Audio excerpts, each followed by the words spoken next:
it is, April the 10th, 6 a.m.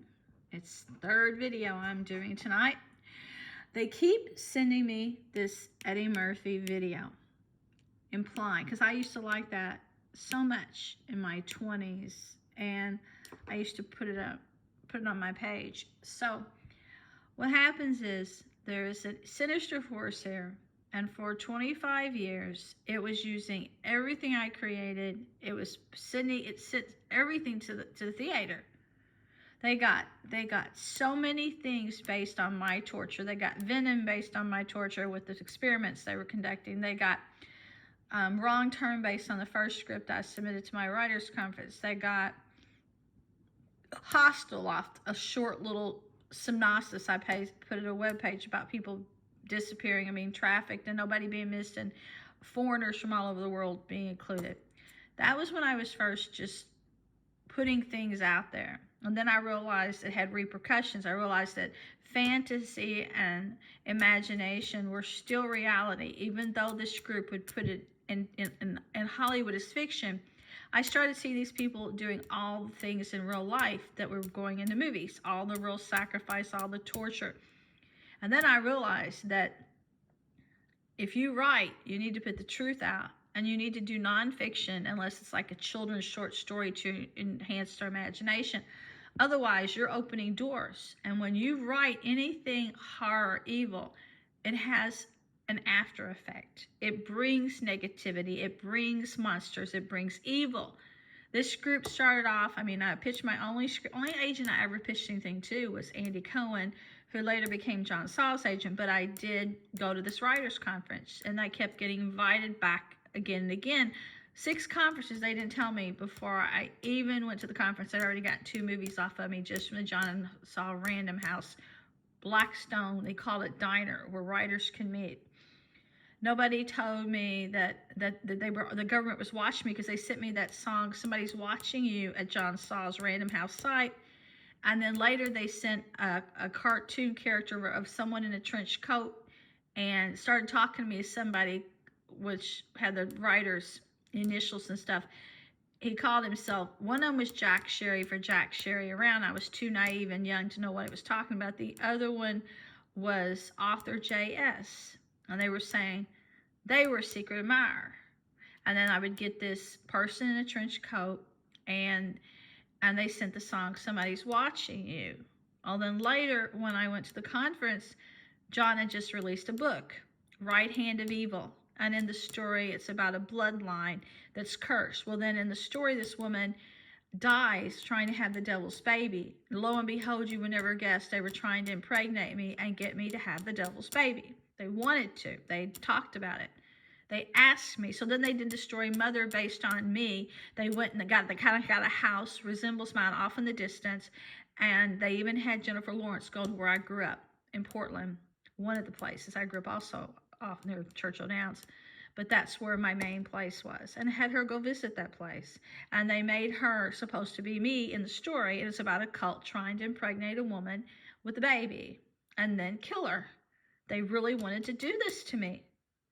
And then they did another story, and they called it Drag Me to Hell. And in the story, this gypsy walks out in front of this woman's car. She gets hit. And then later, because this gypsy walked out in front of her car, she was evil. She comes back and haunts the woman, and they try to drag her to hell. They told me they're going to drive me to hell. They caused all these evil things to happen in my life because they said they wanted to damn me and that they thought I was good. This goes on and on and on, but they got so many movies. So then I did a story about this sleeping thing. They were making me have sleeping disorders. And then I started describing some of the things, and then they did Mara. And that had a bunch of Russian stuff in it. And then they tortured me for story. So now they're saying if I'm not writing, they want to kill me. Their plot is to feed on people so you drain their energy. And they've gotten, not just Hollywood movies, but books. And then they got games off stuff. Because when I wrote about A Witch Town and about people's palms matching like the trees, see? People's palms matching the trees. so that if you look at the branches and different things and the leaves, you can see how it kind of matches the hand, our handprint. So in the story, I made it so people, when they died, they went into the trees, and then the bloodline in that town kept kind of recycling because the descendants were in the earth. And I had one title, New Salem, then I had another title, Salem Reborn. Well, I went to Salem just to do a story and do a sequel to the House of the Seven Gables. So they just took every single thing I had, and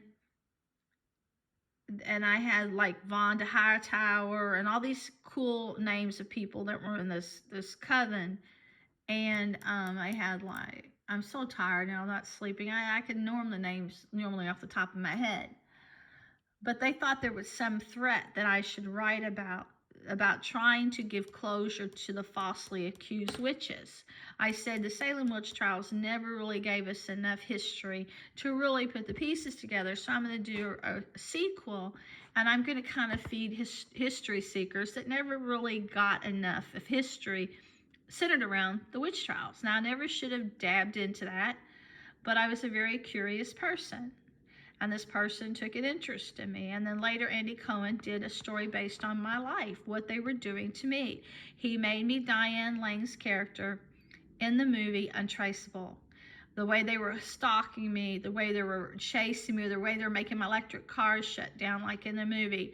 Starts off with an animal murder that matches kind of like every book John Saul puts a murdered animal. It's a satanic kind of code. I think he's with Illuminati. He puts Rockefellers in there, and in one of his stories, Midnight Voices, after every murder, you can kind of see a code with numbers, addresses. Rockefeller mentioned that after they latched onto Tava Bretz, they had her go stand in front of the Rockefeller Square and have her picture taken, and in front of President Obama's car and have her picture taken, and dressed like a superhero character, and competing in marathons and all these different things. And they said, let the devil in to me. And I mean, I could write book after book after book, but they don't want the truth out. They want evil. And all this time, they thought that they were destroying the world and it was just satisfying them. But there is a real antichrist here that kept wanting to try to control. So I sent him the song, You Don't Own Me, by Leslie Gore. He turns around and does a remake with some chick from Australia. Every time I did something to lash out and resist, he would do it. He would get another movie. He would get another hit. I wrote about what they were doing here on my land. They got Bullitt County from my website. And they hate women. So then I wrote a Christian book. You know what they did? They did a story called The Last Exorcism, and they used part of my cover with my best friend, and even her cross, to try to degrade. And they put me in that story as a possessed woman that these demons after, and they harassed her by phone like they were me. And in the end, they tried to take her somewhere and forcibly use IVs and stuff to make the devil infiltrate her like they were trying me, but without the IVs. They have gotten 25 years of trying to destroy my soul, and nobody fought against them. Nobody cared about all the victims. And that's why your world is falling, is because in order for this group, these stupid, petty, small people that together don't equal one decent person, shared the stories. I had several people, writers on the bestsellers list, share one of my stories. And if you go into these gift shops in these elite hotels, not only do they have some kind of Roman art on a lot of them, they have every single writer that robbed me and others right there lined up in the gift shop. This is a witches coven. People that writers conference were a witches coven. Some of them, the guy who hosted the thing didn't know, but he'd worked for Playboy. Ellie Roth, who used my book cover on a poster, he wrote for Hustler. John Saul wrote porn. All these people used to work in mental institutions, so does partner Michael Sacken, because John was once a drug addict. So Michael worked on a Stonewall for rehab. I was told when I was at the writers conference the first year, Julie Garwood asked me to have drinks with her, and I don't drink, but she said, just come back and come and sit with me and wait with me before I have to go to the airport at the hotel. I sat there, and she wanted to talk about John Saul. That was the first year I went to his class. She taught the class with him, and I was walking through the lobby one day, and I heard a voice in the lounge say, come and have drinks with me.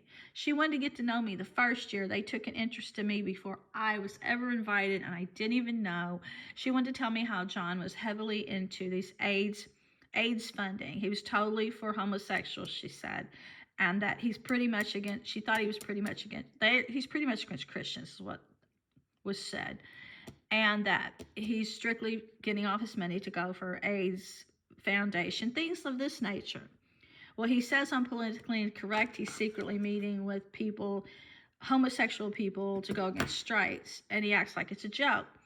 Well, all I know is I became a victim of a cult through no fault of my own, and my parents were murdered, and all I went to this conference for was a dream. Now they're saying because they said I was stronger than they were, I thought, and I totally rejected them. I knew they were really bad when they have to steal from people like me and pretend that they're there to help you. So I went, and Steve Farber at UCLA asked me to come to the screenwriting festival in Maui. I said, well, I'm done with this writer crap, but I'm going to go and I'm going to get college credit. And I was taking courses online. And when I was there, this guy comes up and wants to get to know me, named Dan Ireland. And he comes up and says, that's a nice dress you're wearing, when I'm sitting with Steve Farber and the whole UCLA film department group that went. And he sat and he talked, and then he went to have lunch with us. And they couldn't understand why he singled me out and wanted to talk to me mostly. He said it, and I told him my mom had just died, and his mom was sick, and he was a very nice person. And then later he became my friend on Twitter for a few years. He was a very nice person, but I didn't know until a couple of years later when he revealed he'd worked with Soderbergh and Clooney are partners. So that was the reason he approached me at this thing, because these people never wanted to stop using me and abusing me.